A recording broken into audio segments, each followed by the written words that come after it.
अम्मी, मैं ये शादी हरगिज नहीं कर सकता। ये मेरी जिंदगी का फैसला है। बेटा, हमारे खानदान की इज्जत बचाने के लिए तुम्हें ये शादी करनी ही होगी। अम्मी, वो सिर्फ अक्की बच्ची है। मैं इस जुल्म का हिस्सा नहीं बन सकता। आखिर दूल्हे को क्या मिलेगा? प्यार में धोखा या धोखे से प्यार? शादी की रात दुल्हन भाग गई तो माँ ने इज्जत बचाने के लिए इसकी 15 साल की छोटी बहन यानी मेरी साली से मेरी शादी कर दी। मुझे गुस्सा आ रहा था। वो तो बच्ची थी। सोचा कमरे में जाते ही तलाक दे दूंगा। लेकिन जैसे ही वह कांपते हाथों से दूध का गिलास लेकर आई और मैंने दूध पीकर नजरें उठाई, मेरी आंखें हैरत से फटी की फटी रह गई, क्योंकि जिसे मैं बच्ची समझ रहा था वह तो पूरी आग निकली। क्योंकि दोस्तों, कहानी से फुल मजा लेने के लिए वीडियो को आखिर तक देखिएगा और मेरे साथ रहिएगा। मैं घर में सबसे छोटा था। मुझसे बड़े 2 भाई और 1 बहन थे और वह सब शादीशुदा थे। मैं सबका लाडला था। अक्सर ऐसा होता कि मेरे मुंह से बात निकलती नहीं और पूरी भी हो जाती। हमारा खुशहाल घराना था, एक दूसरे का ख्याल रखने वाला, इज्जत करने वाला और एक दूसरे के काम आने वाला। माँ जरा पुराने ख्यालात की थी। अपने खानदान और आसपास की बातों को बहुत अहमियत देती थी।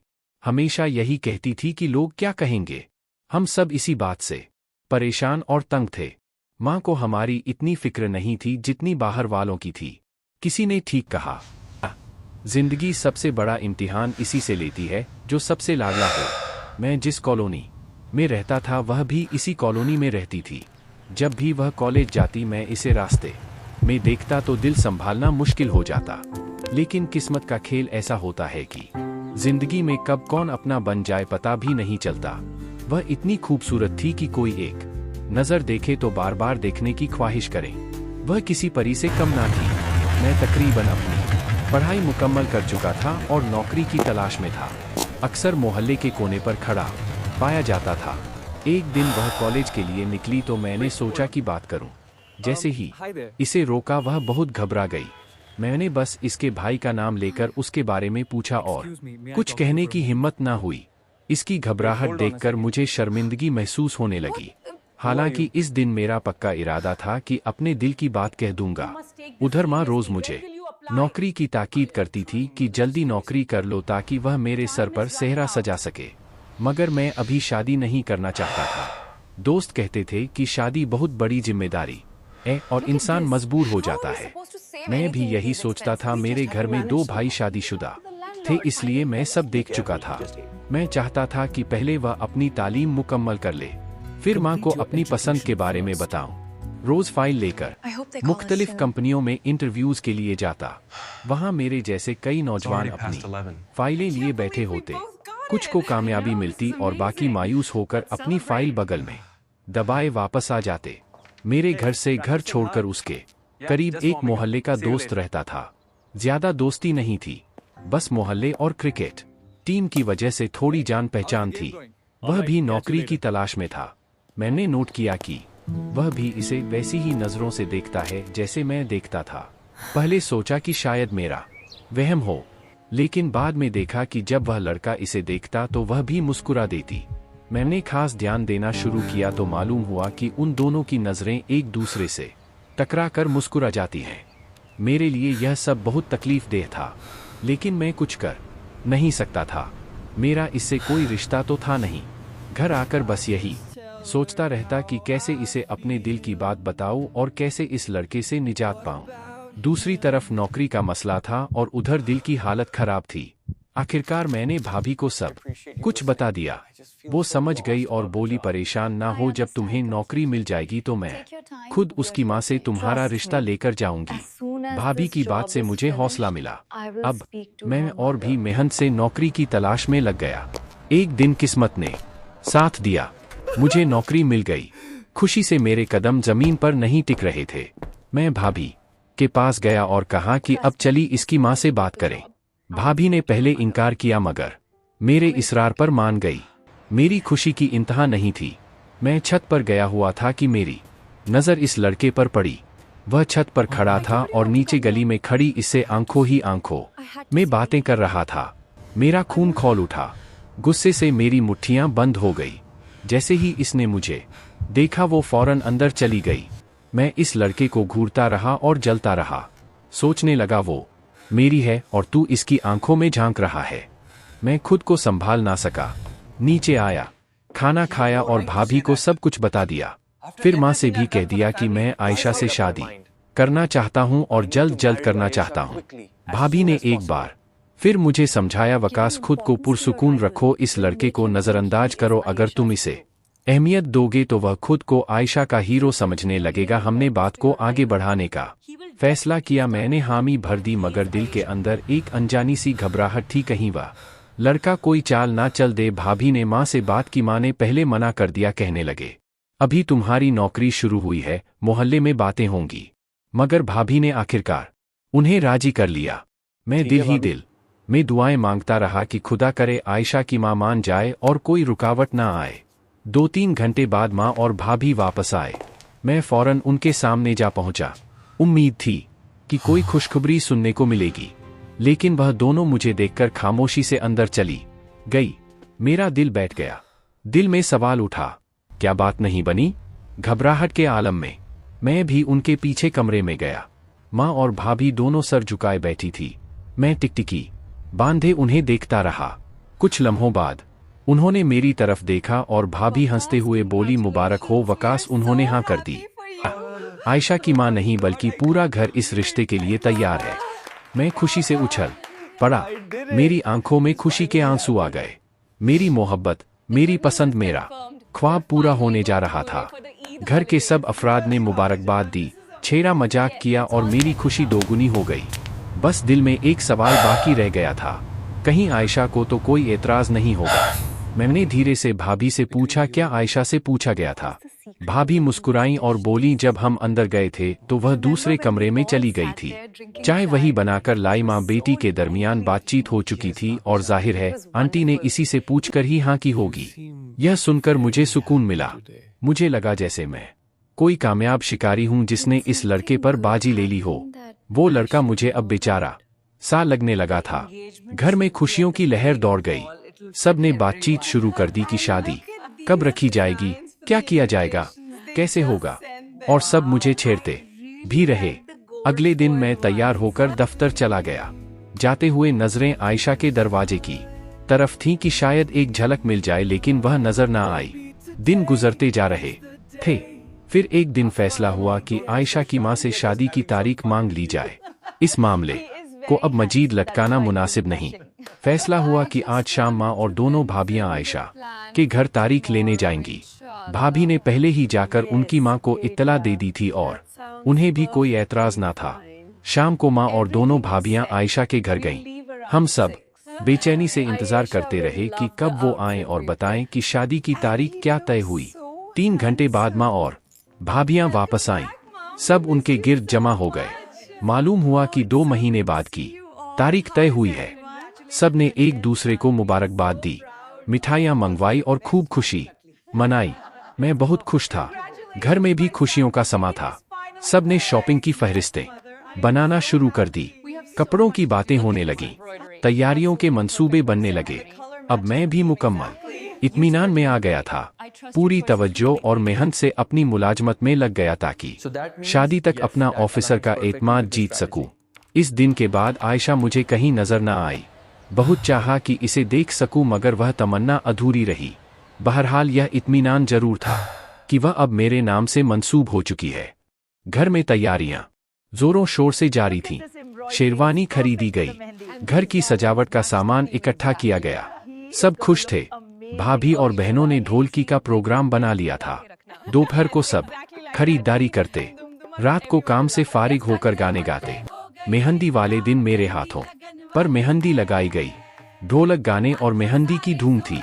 रात के 12 बज चुके थे मगर किसी को थकन ना थी। सब अपने में मगन थे। मैं दूल्हा बनने वाला था, वह भी अपनी पसंद की लड़की का। यह सोचकर मेरे दिल में खुशी की लहर दौड़ रही थी। सब तैयारियां मुकम्मल हो चुकी थीं। टेंट लग चुके थे। मिठाई की टोकरियां आ चुकी थीं। बारात बिल्कुल तैयार थी। मैंने आयशा के घर की तरफ झांकने की कोशिश की। वहां कुछ खामोशी सी लगी। मैंने भाभी से कहा, जरा पता करो वहां से कब रवाना होंगे, तैयारियां कैसी हैं? भाभी बोली, अभी देखती हूँ। मैं मुकम्मल तैयार हो चुका था। भाभी घूंघट डालकर आयशा के घर रवाना हो गईं। घर में सब अफराद, कजिन, चाचा, मामू तैयार थे। हर तरफ जोशो खरूश था। थोड़ी देर बाद भाभी वापस आईं। मैंने देखा उनके चेहरे पर परेशानी के आसार थे। जिस खुशी से वह गई थी वह अब उनके चेहरे पर बाकी ना थी। माँ ने झंझला कर पूछा, क्या हुआ? तुम्हारा चेहरा उतरा हुआ क्यों है? मैं भी करीब पहुंचा और पूछा, भाभी सब ठीक है ना? भाभी खामोशी से मुझे देखती रही। माँ ने दोबारा सख्त लहजे में पूछा, कुछ बोलो भी, क्या बात है? वह आहिस्ता से बोली, वकास, जब मैं आयशा के घर पहुंची तो इसकी माँ जोरों से रो रही थी। इसकी बहन और भाई भी पास ही थे। पहले तो मुझे लगा यह बेटी की जुदाई का गम है, लेकिन जब मैंने दिलासा दिया तो उन्होंने मेरे सामने हाथ जोड़ दिए। मैं घबरा गई। पूछा, आंटी जी यह क्या कर रही हैं? क्या भाई से खुश नहीं थी? मैं चौंक गया। मैंने पूछा, लेकिन इसने तो कभी कुछ नहीं कहा था। भाभी बोली, मैंने भी यही पूछा तो उन्होंने कहा अब भी यह शादी ना करें, लेकिन इसके वालिद ने इसे समझाया कि शादी तो होनी ही है। लोग अच्छे हैं, देखे भाले हैं। तब वो खामोश हो गई। हमें लगा वो मान गई, लेकिन रात को ना जाने कब वो घर से चली गई। हमें समाज में मुंह दिखाने लायक नहीं छोड़ा। और फिर उसकी माँ बेहोश हो गई। यह सुनकर मेरी माँ वहीं सोफे पर गिर पड़ी। मेरे पैरों के नीचे से जमीन निकल गई। जिस घर में अभी कुछ देर पहले तक शहनाइयां बज रही थीं, वहां अब मातम का आलम था। मैं अपने कमरे में जाकर सर पकड़कर बैठ गया। दिल कर रहा था कि चीख चीख कर रो पड़ूं। इसने मेरे साथ ऐसा क्यों किया? अगर इससे शादी नहीं करनी थी तो पहले ही मना क्यों नहीं किया? बारात आ चुकी थी। किसी ने बताया कि मौलवी साहब भी आ चुके हैं। अब क्या किया जाए? तभी माँ कमरे में आई। उनका चेहरा सदियों का थका हुआ लग रहा था। मैंने अपने आंसू छुपाते हुए उन्हें देखा। उन्होंने मुझे सीने से लगा लिया। मैं किसी छोटे बच्चे की तरह माँ से लिपट गया और रो पड़ा। मेरी आंखें भले ही खुश थीं, लेकिन दिल अंदर से टूटा हुआ था। माँ ने मुझे बिठाया और हौसला देते हुए कहा, वकास, अब तमाशा बनने से बेहतर है कि तुम मेरी बात मान लो। सब मेहमान आ चुके हैं, बारात आ चुकी है, लोग देख रहे हैं। मेरी बात मान लो। आयशा की छोटी बहन सारा से शादी कर लो। और मैं चौंक गया, लेकिन वह तो बहुत छोटी है और मैं अभी शादी नहीं कर सकता। माँ गुस्से में बोली, अब मेहनत किस बात की? तुम्हारी पसंद पर रिश्ता तय हुआ था, हमने कोई एतराज नहीं किया था। अब हमारी इज्जत की बात है। तुम अगर अब इनकार करोगे तो मैं अपनी जान दे दूंगी। नहीं माँ, ऐसा मत कहिए। मैंने फौरन उनके कदमों में गिरते हुए कहा, अब जैसा कहेंगी वैसा ही होगा। मेरी सारी खुशियां आप पर कुर्बान। अम्मा ने मेरे सर पर हाथ फेरा और प्यार से बोली, एक लड़की की वजह से अपनी जिंदगी बर्बाद मत करो। जिसने अपने माँ बाप की इज्जत की परवाह नहीं की, वह तुम्हारी क्या करेगी? तुम आगे बढ़ो। अब मैंने आंसू पोंछते हुए माँ की बात मान ली। अब घर के खास लोगों को सब कुछ बता दिया गया। तय किया गया कि बारात अब होटल जाएगी। भाभियों और बहनों ने मिलकर जैसे तैसे बात संभाल ली। मैं बुझा बुझा सा गाड़ी तक पहुंचा। जो गाड़ी कुछ घंटे पहले सजी हुई लगती थी, अब वीरान सी लग रही थी। शादी हो गई। कैसे हुई? क्या हुआ? मुझे कुछ नहीं पता। बस जो माँ ने कहा वह निभा रहा था। सब कुछ जैसे एक डरावना सपना था। बारात भी गई, दुल्हन भी आई, लेकिन यह शादी नहीं, एक समझौता थी। दिल से नहीं, हालात से की गई एक मजबूरी। क्या कुछ नहीं सहा? मैंने पूरे घर वालों की जो खुशियां थीं, जोश था, वह सब ठंडा पड़ चुका था। यह सब बस एक रस्म बनकर रह गया था। लोगों का मुंह बंद रखने के लिए या कहीं कि अपनी इज्जत बचाने के लिए मेरी यह शादी हुई या जबरदस्ती करवाई गई, मैं खुद नहीं समझ पाया। मैं जाकर सोफे पर किसी ढेर की तरह गिर पड़ा। सब मेरी हालत को समझ रहे थे। जिस इंसान की होने वाली दुल्हन शादी से कुछ घंटे पहले घर से भाग जाए, इसके चेहरे पर जो तमाशा लगता है, इसकी जलन कौन समझ सकता है? जिंदगी एकदम बेईमानी और बेमकसद लग रही थी। ऐसा लग रहा था कि हर नजर मुझ पर हंस रही है। मैं सर पकड़कर बैठा था, खोया हुआ, टूटा हुआ। तभी मुझे अपने कंधे पर माँ का हाथ महसूस हुआ। वो मेरे पास आईं और बोली, बेटा कुछ खा लो, सुबह से कुछ नहीं खाया होगा। माँ को मेरी हालत का पूरा अंदाजा था। माँ तो माँ होती है, बगैर बोले सब समझ जाती है। उन्होंने मेरे सर पर हाथ फेरा, चलो उठो, खाना लगा दिया है। मैं बोला, माँ भूख नहीं है, लेकिन उन्होंने मुझसे हाथ जोड़कर कहा, मेरे लिए थोड़ा खा लो बेटा, मुझे तसल्ली हो जाएगी। माँ के लिए मैं कुछ भी कर सकता था। बड़ी मुश्किल से मैंने थोड़ा सा खाना खाया। तभी भाभी ने कहा, वकास अब कमरे में चले जाओ। माँ ने उनकी तरफ रहम भरी नजरों से देखा। उन्होंने मेरी पीठ थपथपाई और बोली, बुरी बात है, जो भी हो अब वह तुम्हारी बीवी है, तुम्हारी जिम्मेदारी है। माँ ने भी वही कहा। मैं किसी हारे हुए इंसान की तरह अपने कमरे की तरफ चल पड़ा। वही कमरा जिसमें रहते हुए मुझे सालों गुजर गए थे, जिसकी एक एक चीज से इश्क इश्क था। आज वही कमरा मेरे लिए प्राय अजनबी और घुटन से भरा हुआ लग रहा था। दिल नहीं कर रहा था वहां जाने का, लेकिन और कोई रास्ता भी नहीं था। मैंने दरवाजा खोला और जाकर कुर्सी पर बैठ गया।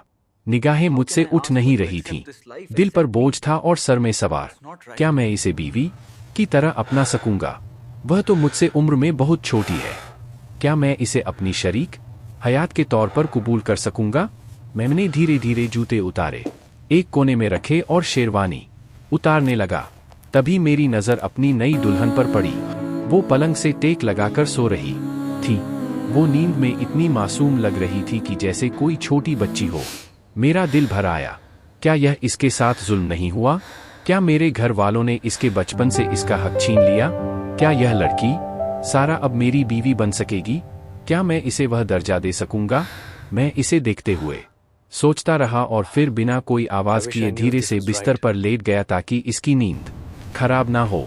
पता ही नहीं चला कब मेरी आंख लग गई और मैं अंधेरे में कहीं खो गया। सुबह खिली तो यूं लगा जैसे सूरज जरा जल्दी निकल आया हो। मैंने करवट बदली और एकदम सीधा होकर बैठ गया, क्योंकि मेरी जबरदस्ती की दुल्हन सारा मेरे पास बैठी मुझे देखकर मुस्कुरा रही थी। मैं चौंक गया। मुझे बिल्कुल भी उम्मीद नहीं थी कि वो ऐसे हंसेगी। मैं तो इसे मासूम और डरी हुई समझ रहा था। वह बेबाकी से बोली, क्या अब डर गए? मैंने हल्की हंसी के साथ कहा, नहीं नहीं, डरना किस बात का? गला साफ करते हुए बोला, तुम रात को बहुत देर से कमरे में आई थी, इसने कहा और मेरा हाथ अपने हाथों में ले लिया। मैं इसकी हरकत से चौंक गया। यह लड़की जिसे मैं मासूम समझ रहा था, वह इतनी भी मासूम नहीं थी। मैंने कहा, हाँ कुछ देर हो गई थी, और धीरे से अपना हाथ छुड़ाते हुए कहा, तुम सो रही थी? इसने मुस्कुरा कर कहा, जी मुझे जल्दी नींद आ जाती है, अब जगाते तो उठ जाती। इसकी मासूमियत और सादगी मुझे हैरान कर रही थी। मैं उठा और फ्रेश होने चला गया। अब इस कमरे में एक लम्हा भी रुकने का दिल नहीं कर रहा था। जैसे ही बाहर निकलने लगा, वह पीछे से बोली, अब कहाँ जा रहे हैं? मैं ठहर गया और बिना पलटे बोला, कहीं नहीं, बस अभी आता हूँ।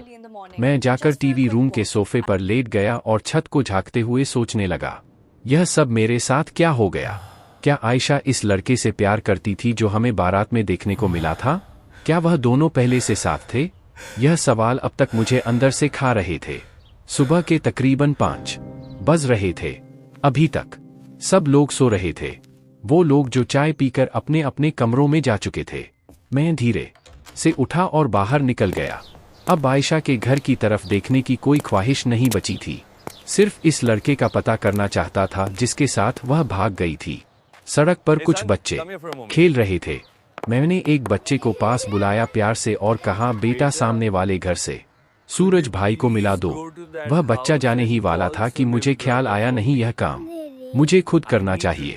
मैंने इसे रोक दिया और खुद इस घर के दरवाजे तक गया। 3-4 बार दस्तक देने के बाद दरवाजा खुला, लेकिन जो शख्स सामने आया वह ना उसके पापा थे ना भाई। मोहल्ले में रहकर इतना तो पता होता है कि कौन किस घर का है। मैंने मौका को गनीमत जानकर कहा, मैं सूरज के दफ्तर से हूँ, कुछ काम था, दफ्तर में मिला नहीं इसलिए यहाँ आ गया। वो है? इस शख्स के चेहरे पर घबराहट साफ झलक रही थी, उसकी आंखों में परेशानी थी। इसने धीमी आवाज में कहा, वाह, तो किसी काम से शहर से बाहर गए हैं? जरूरी काम था। अच्छा, कब तक आएंगे? पूछूंगा तो जवाब देना पड़ेगा। इसने थोड़ा झिझकते हुए कहा, अभी अभी तो मालूम नहीं आएगा तो बता देंगे। इतना कहकर इसने दरवाजा बंद किया और अंदर चला गया।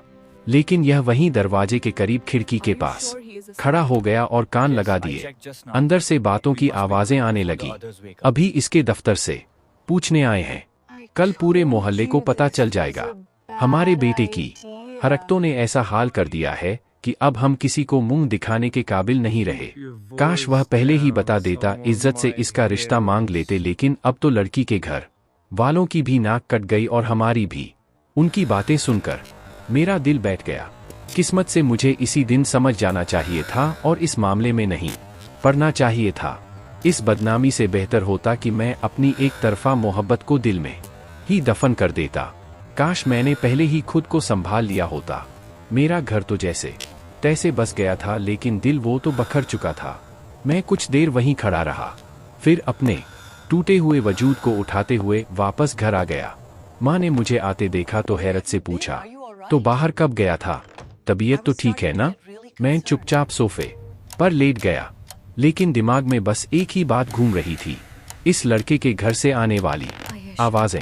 अब साफ हो चुका था कि आयशा और वह लड़का एक दूसरे से मोहब्बत करते थे और मेरे साथ रिश्ता जोड़ने के बाद दोनों को भागना ही बेहतर लगा। उन्होंने एक बहुत ही तकलीफदेह और बदनामी वाला कदम उठाया। अगर आयशा ने अपनी माँ को अपने दिल की बात बता दी होती तो शायद यह सब ना होता। क्या यह सब मेरी वजह से हुआ? अगर उनकी मोहब्बत सच्ची थी तो एक बार कह देती, मैं खुद हट जाता रास्ते से। मैं कभी उनकी राह का कांटा ना बनता। किसी के प्यार पर जोर नहीं चलता। लेकिन क्या मोहब्बत इतनी खुदगर्ज हो सकती है? नहीं, सच्ची मोहब्बत अपनों को दुख नहीं देती, उन्हें जलील नहीं करती। फिर यह क्या किया तुम दोनों ने? मैं अपना सर पकड़कर बैठ गया और खुद को कोसने लगा। तभी माँ कमरे से बाहर आई और मेरे पास आकर बोली, क्या हुआ मेरे बच्चे? सर में दर्द है? लाओ मसाज देती हूँ। मैंने माँ का हाथ पकड़ते हुए कहा, नहीं माँ, अब भी थकी हुई हैं, आराम कर लो, मैं गोली खा लूंगा, ठीक हो जाऊंगा। माँ मेरे माथे को छूकर चली गई। मैं वहीं पछतावे की चुकी में पिसता रहा, मगर अब क्या किया जा सकता था? जिंदगी से चुपचाप समझौता करना ही था, अपने लिए भी और अपनों के लिए भी। धीरे धीरे मुझे अपनी बीवी से मोहब्बत होने लगी। वो मेरा बहुत ख्याल रखती है, बहुत मोहब्बत करती, जिसे मैं मासूम बच्ची समझकर नजरअंदाज करता रहा। वह रिश्ते की पूरी समझ रखती थी। जिसे मैं बच्ची समझ रहा था वह तो मुझसे कहीं ज्यादा समझदार निकली। उम्मीद है यह कहानी आपके दिल को छू गई होगी। अगर आपको यह कहानी अच्छी लगी हो तो इसे पसंद करना ना भूलें। अपने दोस्तों के साथ शेयर करें और नीचे कमेंट करके अपनी राय जरूर दें। ऐसी ही दिलचस्प और जज्बाती कहानियों के लिए हमारे चैनल को सब्सक्राइब करें। फिर मिलते हैं एक नई कहानी के साथ। तब तक के लिए खुदा हाफिज।